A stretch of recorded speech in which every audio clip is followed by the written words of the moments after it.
আসসালামু আলাইকুম।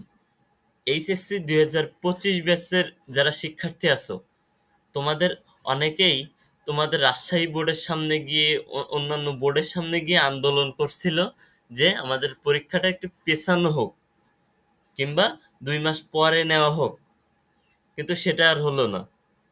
তোমরা অনেকেই মনে করছো তাহলে কি পরীক্ষাটা একটু পিছাবে, করোনা ভাইরাসের জন্য অনেকেই তো আক্রান্ত হচ্ছে। কিন্তু বোর্ড কিন্তু সরাসরি ঢাকা বোর্ড কিন্তু জানিয়ে দিয়েছে যে ঢাকা এডুকেশন বোর্ড থেকে বিজ্ঞপ্তি প্রকাশ করা হয়েছে যে 26 তারিখে এক্সাম হবে। ঠিক আছে, তোমরা এটার পেছানোর সম্ভাবনা নাই, একদম রুটিনও দিয়ে দিছে।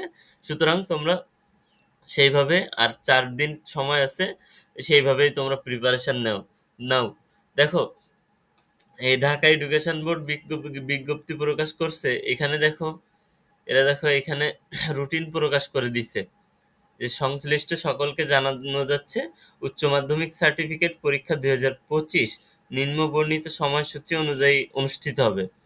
বিশেষ প্রয়োজনে বোর্ড কর্তৃপক্ষ এ সময়সূচি পরিবর্তন করতে পারবে। তবে 26 তারিখেই কিন্তু তোমাদের বাংলা প্রথম পত্র পরীক্ষা অনুষ্ঠিত হবে। ঠিক আছে, তো সেইভাবে তোমরা পড়াশোনা করো। যতই করোনা আসুক না কেন, পরীক্ষা কিন্তু পেছানোর সম্ভাবনা নাই বললেই চলে। ঠিক আছে, তো 26 তারিখেই তোমাদের পরীক্ষার প্রথম পরীক্ষা, বাংলা প্রথম পরীক্ষা। তোমরা সেইভাবে প্রিপারেশন নিয়ে যাও। দেখো এখানে বাংলা প্রথম পরীক্ষা 26 তারিখ, বাংলা দ্বিতীয় পত্র 29 তারিখ, 3 দিন, মাঝে 2 দিন হচ্ছে ছুটি পাওয়া। তারপর হচ্ছে ইংরেজি প্রথম পত্র 1 তারিখে, ওইখানে তুমি ছুটি পাচ্ছ।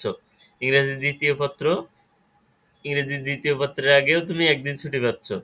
দেন হচ্ছে তথ্য ও যোগাযোগ প্রযুক্তি, যেটাকে আইসিটি বলা হয়, ওইটা 7 তারিখ, মানে এখানে তুমি ছুটি পাচ্ছ 3 দিন। দেন হচ্ছে যে পদার্থবিজ্ঞান, হিসাব বিজ্ঞান, যুক্তিবিদ্যা, যে যে সাবজেক্টে আসো তাদের সেই সাবজেক্টের পরীক্ষা 10 তারিখ। দেখো এখানে কিন্তু প্রত্যেকটাতে খেয়াল করলে তোমরা দেখবে যে প্রত্যেকটার আগে একদিন করে হইলেও তোমরা ছুটি পাবা।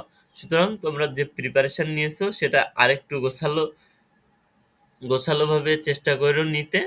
সেইভাবে বাংলা প্রথম পরীক্ষা দিয়ে এসো আর কি। 26 তারিখেই কিন্তু তোমাদের প্রথম পরীক্ষা অনুষ্ঠিত হবে, সেইভাবেই তোমরা প্রস্তুতি নিয়ে হলে যেও। তো এটা পিছানোর কিন্তু আর কোনো পসিবিলিটি কিংবা সম্ভাবনা নাই।